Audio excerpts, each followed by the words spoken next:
빌립보서 4장 18절 우리 한 절이니까요. 우리 한 목소리로 크게 읽겠습니다. 시작. 내게는 모든 것이 있고 또 풍부한지라 에바브로 디도편에 너희가 준 것을 받음으로 내가 풍족하니 이는 받으실 만한 향기로운 제물이요 하나님을 기쁘시게 한 것이라. 아멘.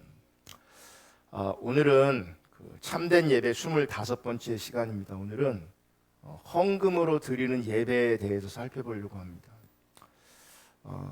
지난 교단 총회 때 동기 목사님을 오래간만에 만나서 이런저런 얘기하다가 헌금에 대한 얘기를 하게 됐습니다.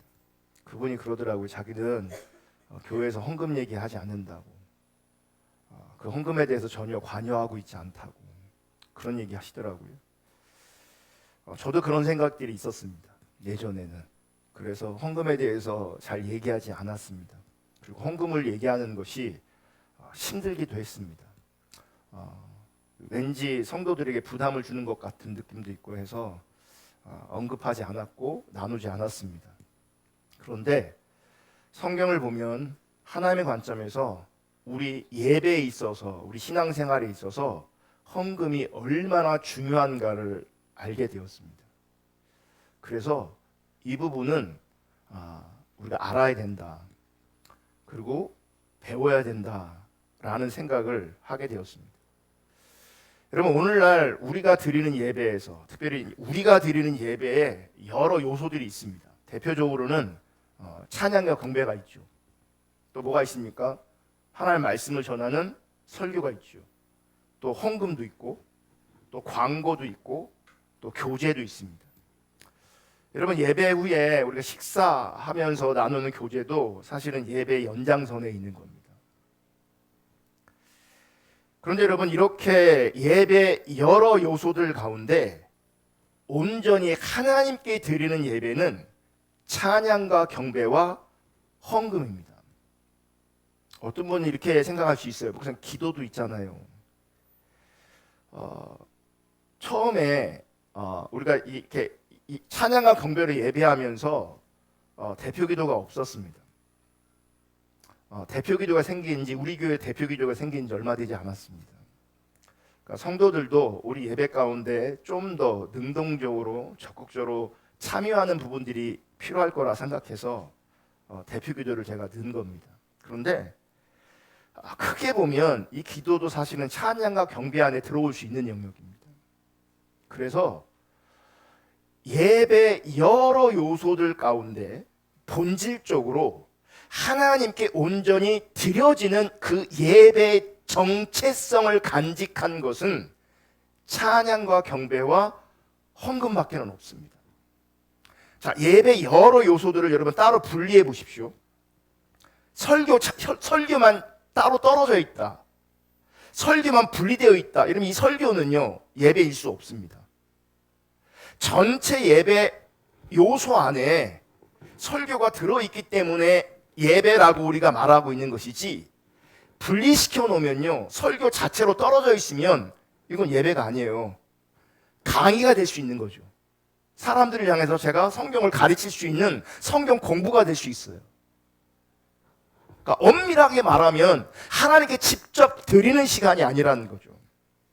광고도 사람이 사람을 향해서 하는 거죠. 교제도 사람과 사람이 하는 겁니다. 그러니까 분리시켜 놓으면요 광고가 예배일 수 없죠. 분리시켜 놓으면 사람과 사람이 교제하는 것이 예배일 수 없죠. 예배는 하나님께 드리는 게 예배잖아요.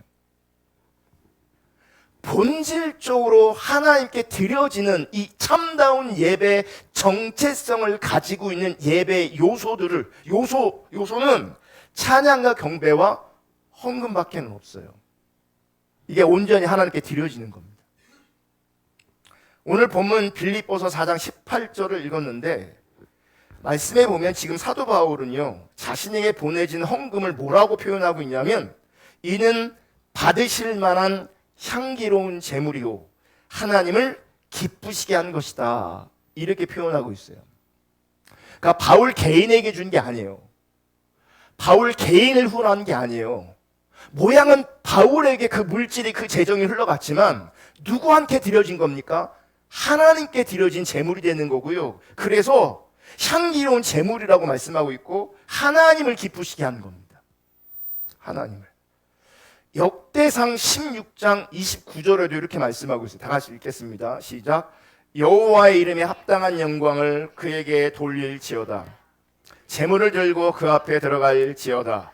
아름답고 거룩한 것으로 여호와께 경배할지어다. 말씀에 의하면 하나님을 예배하는 한 가지 방법이 뭐냐면 헌금이죠. 그리고 그 헌금을 뭐라고 표현하고 있냐면 아름답고 거룩한 것이다 라고 표현되어 있습니다. 우리가 드리는 헌금은요, 아름답고 거룩한 것입니다. 우리가 드리는 헌금은요, 향기로운 제물입니다. 우리가 드리는 헌금은요, 하나님께서 기뻐하시는 겁니다. 아멘. 이처럼 헌금은요, 성경을 보면 매우 헌금이 중요하다는 것을 알 수 있습니다. 그리고 헌금이 왜 중요한지 그 중요성에 대해서 몇 가지를 더 살펴보려고 합니다. 첫 번째, 헌금은 우리 신앙의 본질을 담는 중요한 의식 중에 하나입니다. 헌금은. 여러분, 우리가 올바른 신앙생활을 하려면요, 신앙의 본질과 의식과의 관계를 알아야 합니다. 신앙의 본질과 의식과의 관계를 분명히 알아야 합니다. 여러분, 신앙의 본질은 인격체신 하나님을 알고 사랑하는 겁니다. 이게 신앙의 본질입니다. 하나님을 알고 하나님을 사랑하는 것이 우리 신앙의 본질, 핵심, 뿌리라는 거죠. 그래서 우리는 하나님과의 친밀한 교제를 추구하며 하나님 알기를 지속적으로 구하며 하나님 사랑하는 것이 우리 안에서 자라가는 것을 추구합니다. 왜요? 주님을 알고 사랑하는 것이 신앙의 핵심이라고요. 신앙의 본질이라고요. 그게. 그래서 우리 신앙에 있어서 주님을 알고 주님을 사랑하는 것은 굉장히 중요합니다. 그래서 우리에게 아무리 많은 의식이 있을지라도 또 우리 인생을 화려하게 살고 있을지라도 우리 삶이, 우리 신앙의 본질 가운데 있지 않다면 그 모든 의식이, 그 많은 의식이, 그 화려한 삶이 하나님 앞에서는요, 아무런 의미가 없다는 것을 우리가 알아야 합니다. 근데 이게 너무나 당연한데요, 또 우리가 너무 많이 들었는데도 불구하고 이게 실제가 잘 안 됩니다. 신앙의 본질이 하나님을 알고 사랑하는 거라면, 우리가 그렇게 믿고 있다면 우리 삶의 자리에서 이 신앙의 본질을 추구해야 돼요. 그 어떤 것보다도 주님 아는 것이 우리 가운데 중요하고 주님을 사랑하는 것이 중요하게 다가와야 돼요. 아멘. 누가복음 16장에 보면요, 부자와 나사로, 거지 나사로에 대한 이야기가 나옵니다. 부자는 말 그대로 부자였습니다. 그러니까 그의 인생은요, 화려한 인생이었습니다. 정말 화려한 인생입니다. 못하는 게 없고 없는 게 없는 인생인 거죠. 여러분, 그분의 신앙생활도 분명히 화려했을 것입니다. 그분은 여러분 신앙생활 했던 사람이에요. 그분은 하나님 믿었던 사람이에요. 어떻게 하냐고요? 누가복음 16장 23절부터 보면, 스크린에는 안 나오는데 제가 좀 읽어드릴게요. 그가 음부에서 고통 중에 눈을 들어 멀리 아브라함과 그의 품에 있는 나사로를 보고 불러 이르되, 아버지 아브라함이여 나를 궁휼히 여기사. 지금 아브라함을 어떻게 부르고 있어요? 아버지 이렇게 부르고 있다고요. 아브라함을 아는 사람이에요? 모르는 사람이에요? 당연히 아는 사람이에요. 그럼 당연히 신앙생활 했겠어요? 안 했겠어요? 당연히 했겠죠. 당연히. 아버지 아브라함이여 나를 궁휼히 여기사 나사로를 보내어 그 손가락 끝에 물을 찍어 내 혀를 서늘하게 하소서. 내가 이 불꽃 가운데 괴로워하나이다. 소위 말하는 지옥에 있는 거죠. 음부에 있는 거죠. 아브라함이 이르되, 예, 너는 살았을 때 좋은 것을 받았고 나사로는 고난을 받았으니 이것을 기억하라. 이제 그는 여기서 위로를 받고 너는 괴로움을 받느니라. 여러분, 이 땅에서 어려움 당하시는 분 있습니까? 이 땅에서 괴로움 당하시는 분이 있습니까? 그분은 나중에 하나님 앞에서 위로받을 겁니다. 이 땅에서 위로받는 분이 있습니까? 나중에 그분은 신앙생활이 왜곡되어 있거나 신앙생활이 잘못했으면 그분은 나중에 괴로움 당하는 일이 있을 수 있습니다. 그뿐만 아니라 너희와 우리 사이에 큰 구렁텅이가 놓여 있어. 여기서 너희에게 건너가고자 하되 갈 수 없고 거기서 우리에게 건너올 수도 없게 하였느니라. 이르되 그러면 아버지여 구하노니 나사로를 내 아버지 집에 보내소서. 내 형제 5이 있으니 그들에게 증언하게 하여 그들로 이 고통받는 곳에 오지 않게 하소서. 아브라함이 이르되 그들에게 모세와 선지자들이 있으니 그들에게 들을지어다.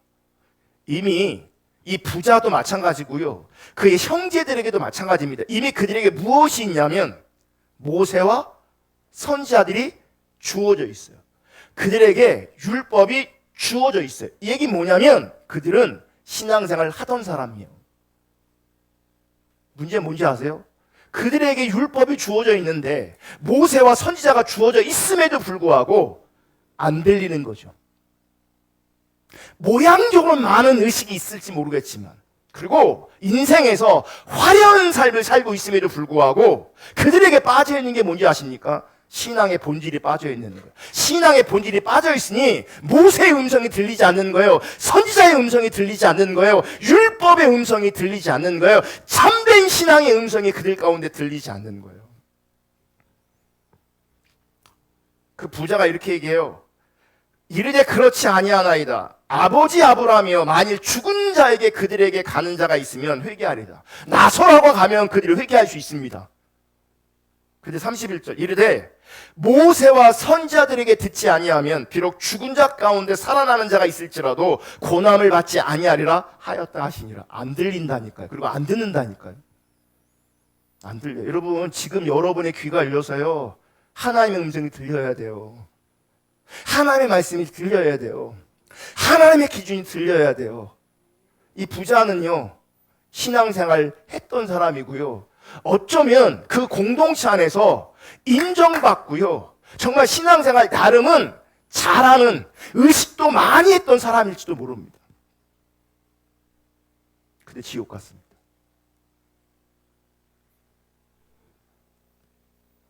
그러니까 수많은 의식, 경륜, 사람들의 인정, 화려한 삶을 살고 있을지라도 신앙의 본질이 없으면 아무런 의미가 없어진다는 거예요. 성경이 말하는 그 신앙이 우리 가운데 실제가 아니라면 아무런 의미가 없는 겁니다. 왜 부자에게 자기 대문 밖에 있는 나사로가 안 보이는지 아십니까? 참된 신앙이 아니었기 때문에 그런 겁니다. 신앙의 본질이 우리 가운데 실제하지 않으면요, 하나님의 뜻이 안 보입니다. 옆에 서서 이게 하나님의 뜻이라고 가르쳐줘도 안 들립니다. 죽은 자가 살아나도 안 들립니다. 듣기를 거부합니다. 그게 왜 중요한지 들리지 않습니다. 신앙의 본질이 무너지면. 이렇게 말하면 어떤 분들은 그럼 의식이 중요한 게 아닌가 보다, 신앙의 본질이 중요한가 보다. 아니에요. 의식이 중요하지 않다는 말이 아니고요, 의식도 중요해요. 왜 중요하냐면 본질을 담는 그릇이기 때문에 의식이 중요한 겁니다. 그러니까 의식 안에 본질을 담아내야 되는 것이고요, 이 신앙의 본질을 담아내는 의식 안에, 의식 중에, 그 그릇 중에 뭐가 있는 것이냐면 헌금이 있는 겁니다. 그러므로 이 본질, 신앙의 본질과 의식이 조화를 이루는 신앙이 하나님께서 원하시고 기뻐하시는 신앙인 거죠. 나는 본질이 있어, 난 주님 사랑해, 근데 의식이 무너져 있어, 그건 사랑하는 거 아닙니다. 그건 잘하는 게 아닙니다. 그래서 신앙의 본질과 의식이 같이 가야 되는 겁니다. 아멘. 말라기 1장 6절 8절을 보면 이렇게 말씀하세요. 내 이름을 멸시하는 제사장들아, 나 만군의 여호와가 너에게 이르기를 아들은 그 아버지를, 종은 그 주인을 공경하나니 내가 아버지일진데 나를 공경함이 어디 있느냐, 내가 주인일진데 나를 두려워함이 어디 있느냐 하나 너희는 이르기를 우리가 어떻게 주의 이름을 멸시하였나이까 하는도다. 이분들은요, 하나님은 하나님 관점에서 너희들이 나를 멸시한다고 하고 있는데 이분들은 하나님을 멸시하고 있는지조차도 모르고 있다는 거예요. 이게 정말 심각합니다. 몰라요. 너희가 더러운 떡을 나의 제단에 드리고도 말하기를 우리가 어떻게 주를 더럽게 하였나이까 하는도다. 이는 너희가 여호와의 식탁은 경멸에 이을 것이라 말하기 때문이라. 만군의 여호와가 이르노라. 너희가 눈먼 희생 제물을 바치는 것이 어찌 악하지 아니하며 저는 것 병든 것을 드리는 것이 어찌 악하지 아니하냐. 이제 그것을 너희 총독에게 드려보라. 그가 너를 기뻐하겠으며 너를 받아주겠느냐. 말라기 시대에 눈먼 짐승, 저는 짐승, 병든 짐승을 가지고 하나님께 희생의 제물을 드렸어요. 다시 말해서 가장 값지고 좋은 것들은 자기들이 갖고 어차피 제사로 드려지면 죽을 거잖아요. 태워 없어지는 거잖아요. 내 거 아니잖아요. 그러니까 좋은 거는 자기가 갖고 값어치 없고 쓸모없는 것을 가지고 하나님께 희생을 드리는 거예요. 얼마나 지혜롭습니까? 이 인간적인 지혜가 여러분 하나님을 멸시하는 겁니다. 하나님을 멸시하는 겁니다. 여러분 헌금 드리는 아깝죠? 정직하게 진실하게 하나님 앞에 하지 않는 것, 그게 하나님을 멸시하는 겁니다.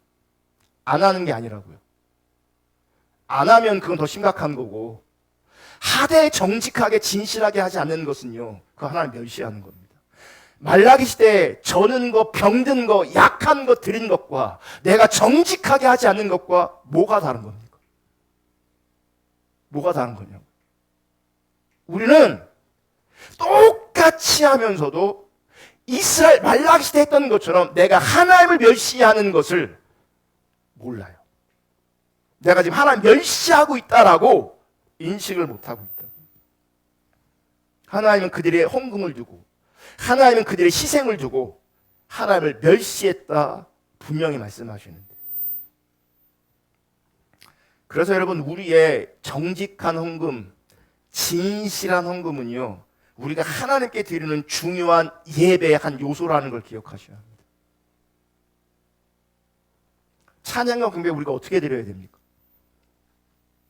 여러분 설교를 들을 때는요, 딴 생각이 가능해요. 시간도 길지만. 왜냐하면 사람의 소리를 듣고 있잖아요 지금.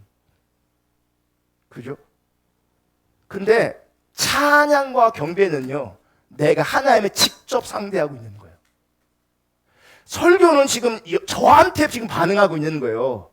저한테도 반응하고 있는 거거든요 분명히. 저는 여러분의 반응을 보고 있는 거거든요. 이게 예배 안에 있는 거지만, 찬양과 경배는 아까 그랬잖아요. 하나님께 온전히 드려지는 거라고. 하나님 그분을 상대하는 거예요. 찬양과 경배 자체가. 헌금 자체도 똑같습니다. 나를 하나님께 드리는 겁니다. 너무너무 중요한 거죠. 정말 중요한 겁니다. 우리 교회는 여러분 신앙의 본질을 추구하고 있습니다.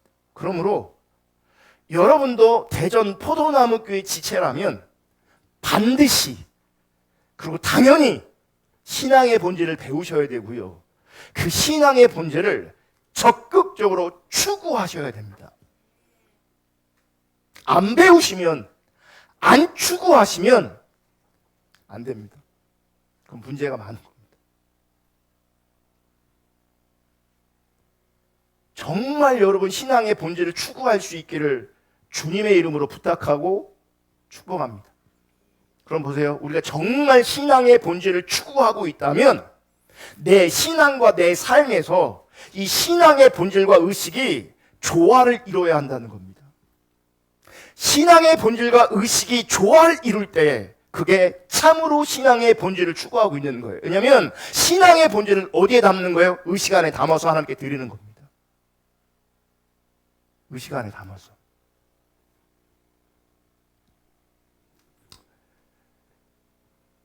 이런 관점에서 여러분 자기를 돌아보셔야 돼요.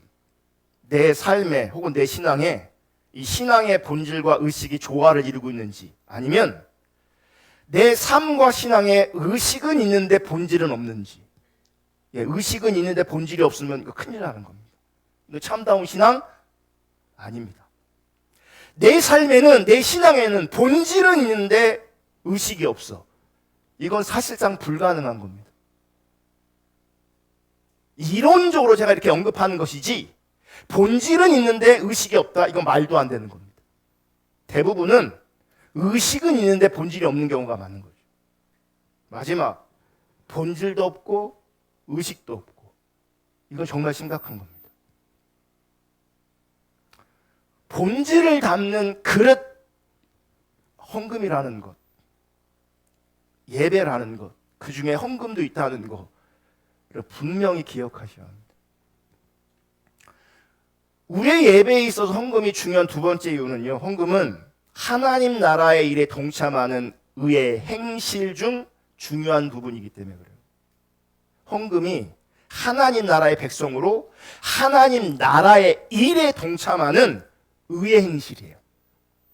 그래서 그것을 향기로운 제물이라고 말하고 하나님께서 기뻐하시는 일이라고 말하는 겁니다.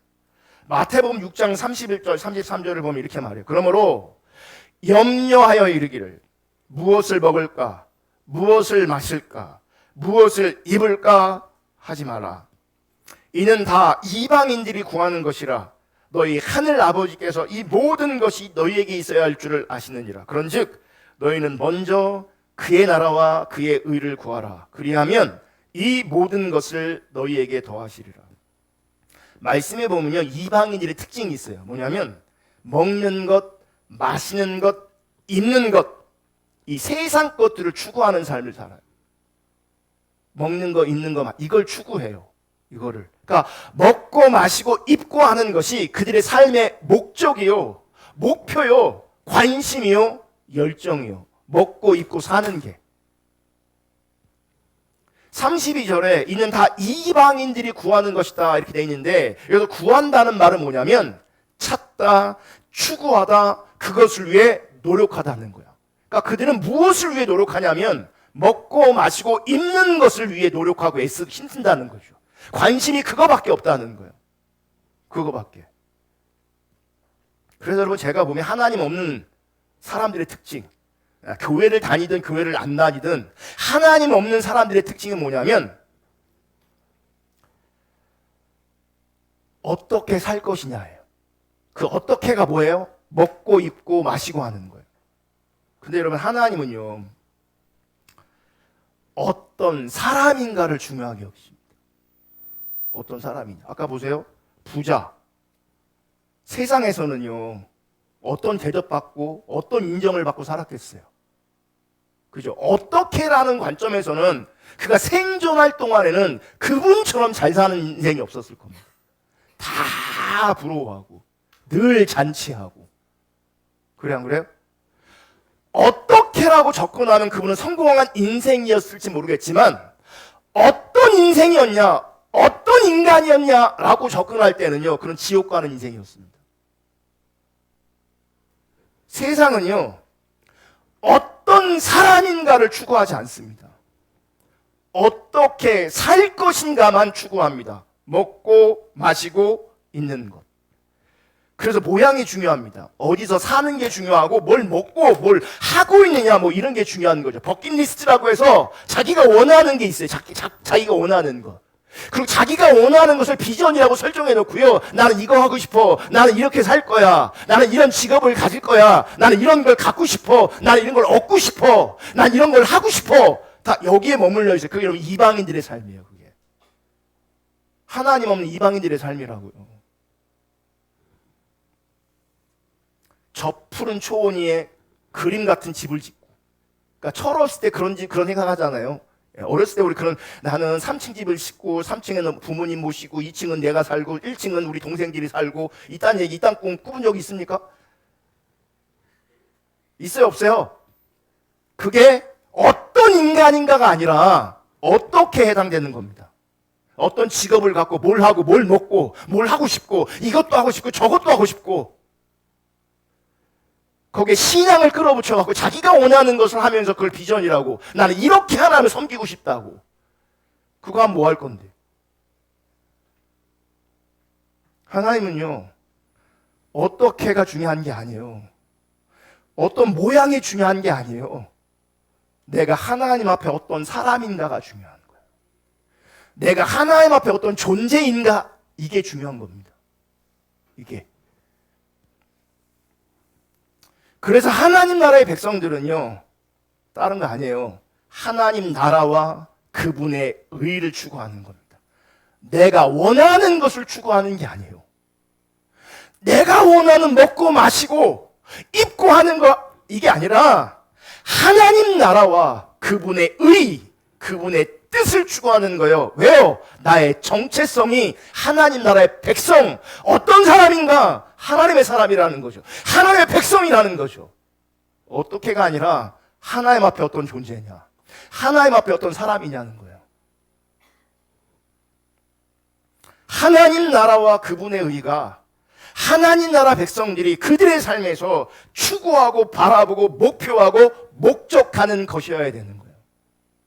그래서 우리는 내가 원하는 바로 접근하는 것이 아니라 이것이 하나님의 뜻이기 때문에 이 하나님의 뜻을 동참하고, 이것이 하나님의 뜻이기 때문에 그 뜻이 이루어지기를 기도하고 내가 순종하고 주님을 따라가고 주님과 함께하는 거예요. 그 주님을 따라가는 자리에서, 그분의 의를 추구하는 그 자리에서 희생을 요구하신다면, 대가를 요구하신다면 기꺼이 대가를 치르고 조종하고 희생하며 그분의 뜻을 담아내는 겁니다. 이게 하나님 나라의 백성의 삶인 거죠. 이게 만약 하나님의 백성들이 이 세상의 것들에 그들의 삶의 초점을 맞추고 살아간다면 그들은 하나님을 전혀 알지 못하는 이방인의 삶을 살고 있는 것과 똑같은 것입니다. 아니, 선택받은 선민일지라도 누가복음 16장에 나와 있는 그 부자처럼 사는 거죠. 그는 선민이었다니까요. 늘 안식일이면 안식일을 지켰던 사람이에요. 평생 그는 종교적 문화 안에서, 신앙적 문화 안에서 삶을 살았던 사람이에요. 근데 그에게는 하나님이 없었어요.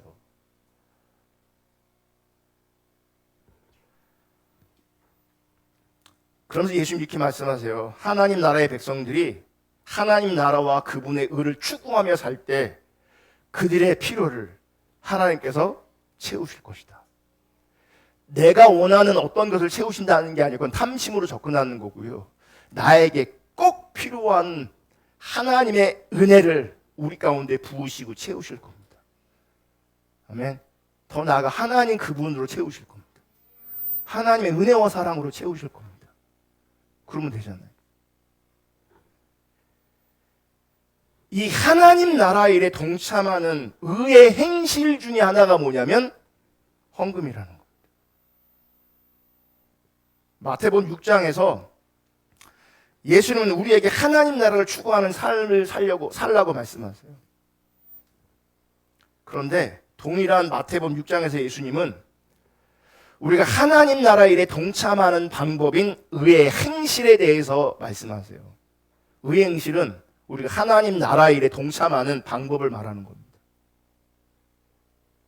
마태복음 6장은요, 그 의의 행실 중 중요한 4가지를 언급하고 있는데 그 중에 한 가지가 헌금이고, 나머지 3가지는 뭐냐면 기도하는 것, 금식하는 것, 구제하는 것.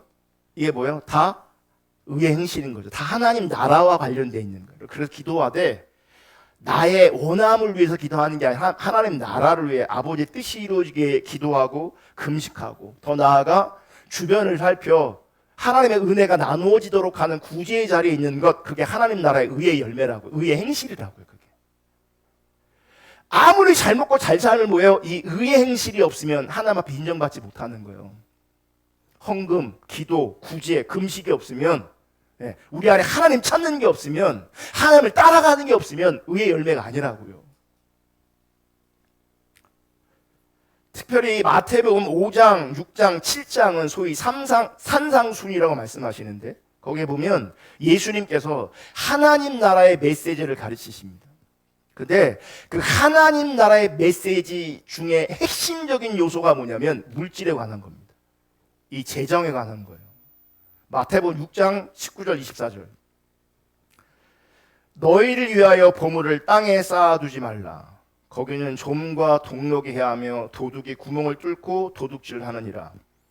오직 너희를 위하여 보물을 하늘에 쌓아두라. 자, 보여? 보물을 어디에 쌓아두는 게 진짜 나를 위한 겁니까? 땅입니까? 하늘입니까? 진짜 나를 위한 건요, 땅이 아니에요. 하늘이에요. 근데 우리는 거꾸로 알고 있어요. 근데 왜 거꾸로 알고 있는지 아십니까? 이게 안 바뀌는 이유가 있어요. 보세요. 21절. 내 보물이 있는 그곳에 뭐가 있어요? 내 마음도 있다 그래요. 그러니까 내 보물을 하늘에 쌓아둘 것이냐 땅에 쌓아둘 것이냐를 통해서 내 마음이 어디 있는가 이게 드러납니다. 드러나요? 자, 22절. 눈은 몸의 등불이니 그러므로 내 눈이 성하면 온 몸이 밝을 것이요 눈이 나쁘면 온 몸이 어두울 것이니 그러므로 내가 있는 빛이 어두우면 그 어둠이 얼마나 더하겠느냐. 이게 뭔지 아세요? 나를 위해 보물을 땅에 쌓아두면 영적인 안목이, 영적 분별력이 없어요. 못 보는 자리에 있는 거죠. 눈이 성하면 볼 건데 이 눈이 성하지 않아. 그러니까 뭐가 옳은지 그른지 분별할 수 있는 능력이 있어요? 없어요? 없어요. 24절. 한 사람이 두 주인을 섬기지 못할 것이니 혹 이를 미워하고 저를 사랑하거나 혹 이를 중히 여기고 저를 경히 여김이라.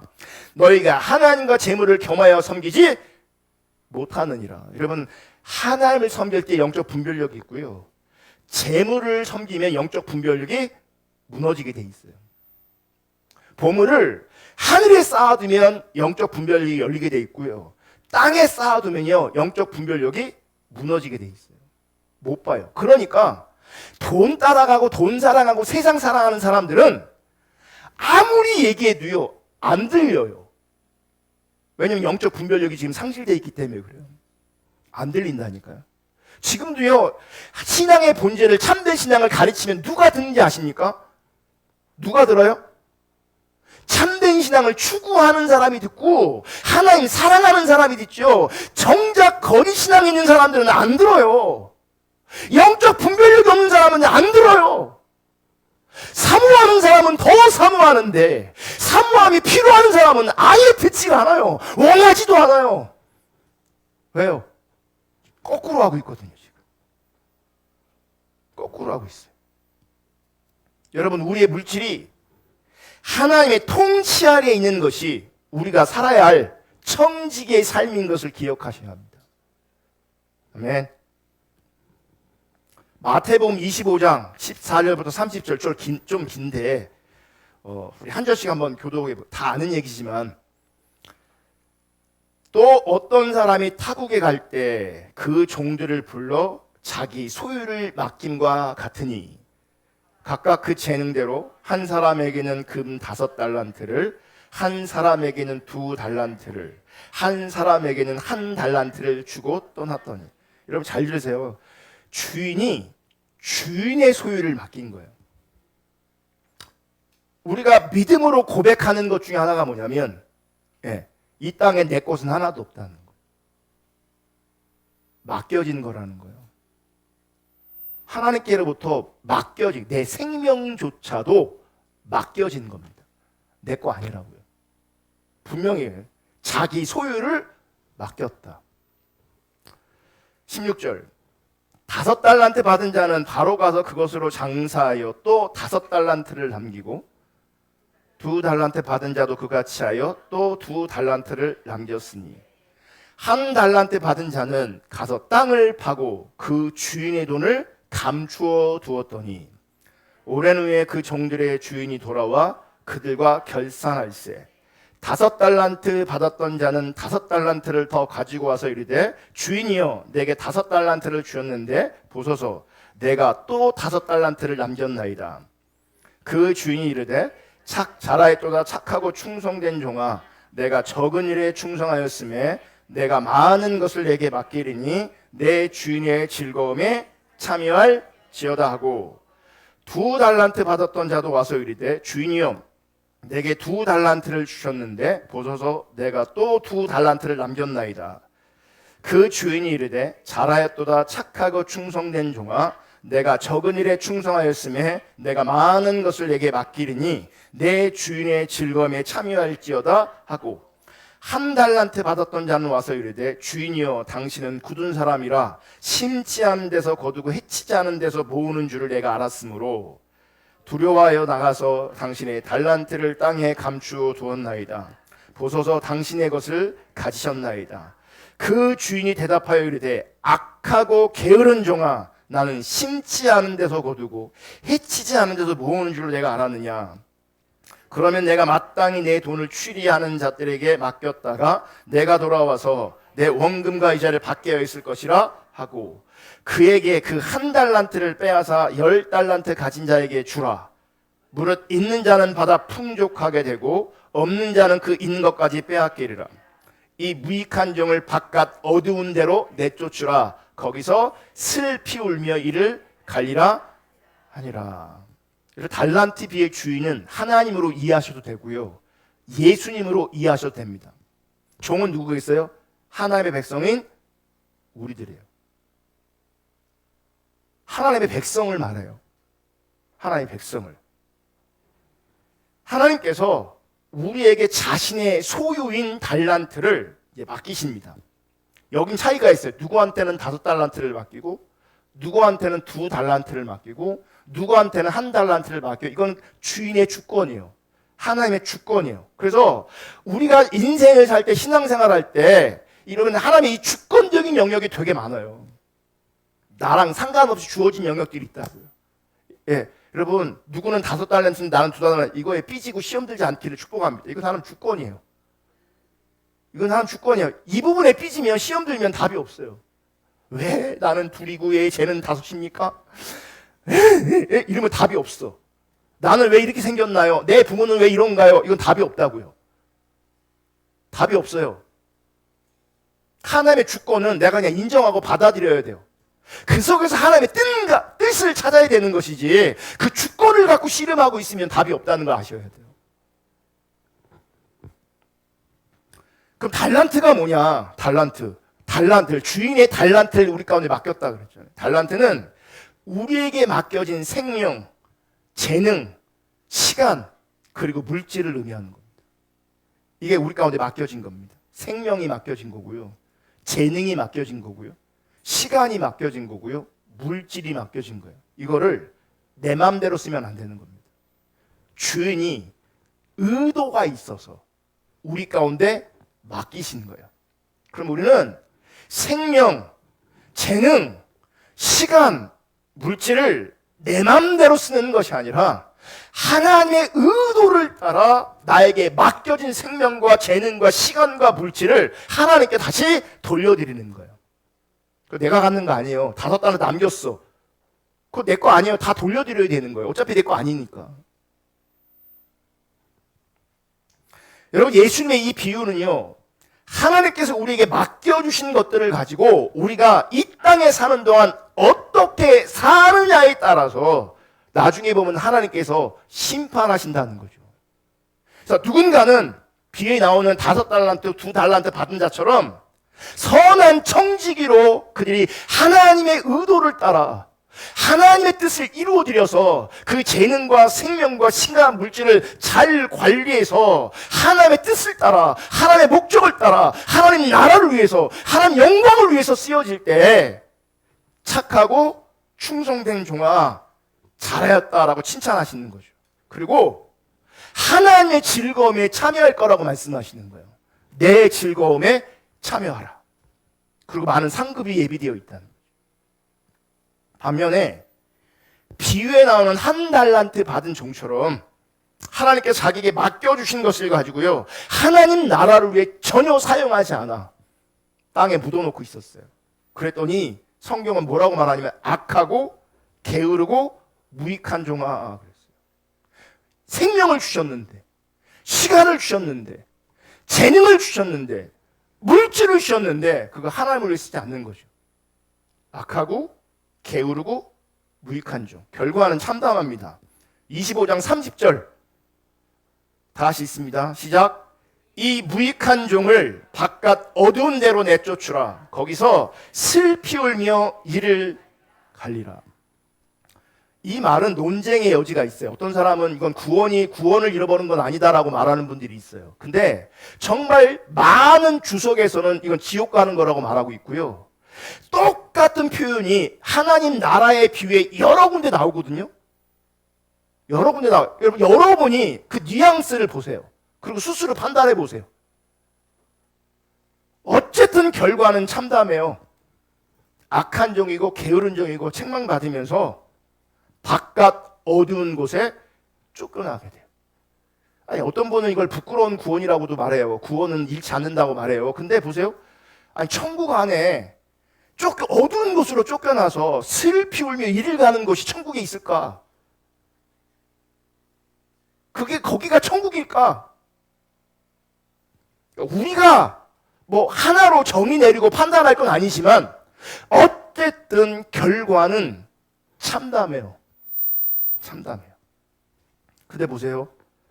비유에서 한 달란트 받은 사람은 어떻게 한 줄 아세요? 하나님께 주신 재능, 시간, 물질, 생명, 이걸 어떻게 했어요? 땅에 그냥 묻어뒀어요. 묻어뒀어요? 나중에 계수하실 때 그걸 고스란히 꺼내서 주인 앞에 어떻게 했어요? 꺼내놨어요. 근데 악하고 무익하고 게으른 종이래요. 바깥 어두운 곳에 쫓아내려 슬피 울며 이를 갈리 있을 거라고 말해요. 보세요. 근데 맡기신 것을 땅에 묻는 정도가 아니라 맡겨진 것을 자기 멋대로 사용하고 있다면, 주인의 것을 자기 것인 양 사용하고 있다면, 주인의 것을 자기 마음대로 사용하고 있다면 그것은 이 비유에 나온 악한 종보다 여러분 더 악한 것이 되는 겁니다. 적어도 비유에 나온 종은요, 그대로 숨겨뒀다가 그대로 바쳤어요. 우리는 내 마음대로 쓰고 있어요. 내 뜻대로 쓰고 있어요. 함부로 쓰고 있어요. 더 심각한 악하고 게으르고 무익한 종이 되는 거죠. 여러분, 내가 지금 하나님 앞에서 선한 청지기인가? 나에게 맡겨주신 생명, 재능, 시간, 물질을 통해서 하나님 나라와 영광을 위해, 하나님의 뜻을 위해서 내가 잘 사용하고 있는가 돌아봐야 합니다. 어떻게 사느냐가 중요한 게 아니고요, 하나님 앞에 어떤 사람이냐가 중요한 거예요. 우린 하나님 앞에 선한 청지기여야 되는 거예요. 맡겨주신 것을 하나님의 의도를 따라, 하나님의 인도를 따라, 하나님 나라와 하나님의 목적과 하나님의 뜻을 위해 잘 관리해야 되는 사람인 거죠. 그게 어떤 사람인 거죠. 여러분에게 주신 생명, 여러분에게 주신 재능, 여러분에게 주신 시간, 여러분에게 주신 물질, 하나님 나라와 영광을 위해 잘 관리하고 있는지, 하나님 앞에 드려지고 있는지 잘 관리해서 돌아볼 수 있기를 주님의 이름으로 축복합니다. 여러분, 우리가 잘 살아야 될 청지기 삶의 한 영역이 이 물질, 헌금이 있는 거죠. 헌금을 정직하게, 진실하게 하나님 앞에 돌려드리면 되는 겁니다. 감사함으로, 은혜를 기억함으로. 여러분, 하나님은요, 많은 걸 원하시는 게 아니에요. 정직하고 진실한 감사를 원하시는 겁니다. 어떻게를 위해서 그 물질이 쓰여지는 것이 아니라, 나의 어떻게를 위해서가 아니라 하나님 나라와 하나님의 뜻을 위해서 우리들의 물질이 쓰여지기를 원하는 거예요. 여러분의 이 청지기로서의 삶을 아름답게 삶으로 말미암아 여러분을 통해서 그의 의의 열매가 드려지고, 그래서 우리의 헌금의 예배를 하나님께서 기쁨으로 받으시는 향기로운 제물이 될 수 있기를 주님의 이름으로 축복합니다. 우리가 신앙의 본질, 하나님을 알고 사랑하는 거라고 했습니다. 이 신앙의 본질과 의식이 조화를 이루어야 된다고 했습니다. 이 의식 안에 뭐가 있다고요? 청지기로서의 삶. 어떤 청지기요? 헌금, 물질이 우리 가운데 맡겨진 이 부분이 하나님 앞에서 온전하게 아름답게 드려질 수 있어야 합니다. 아멘. 그래서 요한의 신뢰가 그랬대요. 당신의 지갑은 거듭나냐고, 하나님 앞에서. 지갑이 거듭나지 않으면요, 거듭난 게 아니래요. 우리는 종교적으로 거듭난 사람들이 너무 많아요. 종교적으로. 제가 어제, 이건 제가 설교하려고 일부러 준비한 건 아닌데, 어떤 분이 상담하는 글을 올렸어요. 어느 사이트에. 겉으로는 믿음이 좋아 보이고, 예배 드릴 때도 맨 앞자리, 기도할 때도 방언으로 크게 하고, 실상 겪어보니 인성이 별로고, 자기 이득만 취하고 돈만 밝히고, 이런 사람들만 만나봤는데 이 교회 어떤가요? 왜 제 주위에는 이런 사람만 있는 거지? 이런 사람 교회 바글바글한 거지. 청지기로서 사는 게 아니야. 맨 앞자리에 있는데, 방언하는데, 이분이 그렇다는 건 아니고. 겪어보니까 인성이 별로래. 겪어보니까 지밖에 모른대. 겪어보니까 돈만 밝히고 있대. 악한 종이에요. 무익한 종이에요. 이렇게 열심히 신앙생활 했어도요, 결국 어두운 데 쫓겨서 바깥에 쫓겨서 슬피, 이를 갈며 슬피 우는 자리에 있을 겁니다. 분명합니다. 여러분, 하나님 앞에서 어떻게 살까를 가지고 하나님 앞에 이것도 주시고 저것도 주시고 이것도 하게 하시고 저것도 하게, 이게 아니라 하나님 나라의 백성으로 청지기로서의 삶을 살 수 있기를 주님의 이름으로 축복합니다. 참된 예배 안에 있는 헌금이 얼마나 중요한지를 이해하고요, 이 헌금이 아름답게 온전히 드려질 때 우리 예배가 더 온전해지는 겁니다. 더 참된 예배가 되어지는 거죠. 그래서 우리 예배가 참된 예배로 더 세워지기를 원하고요, 여러분의 헌금이 지금 하나님 앞에 향기로운 제물로 하나님이 기뻐하시는 것으로 드려질 수 있기를 예수님의 이름으로 축복합니다. 찬양과 경배, 아까 드렸던 나의 모습 나의 소유 찬양하고 기도하겠습니다.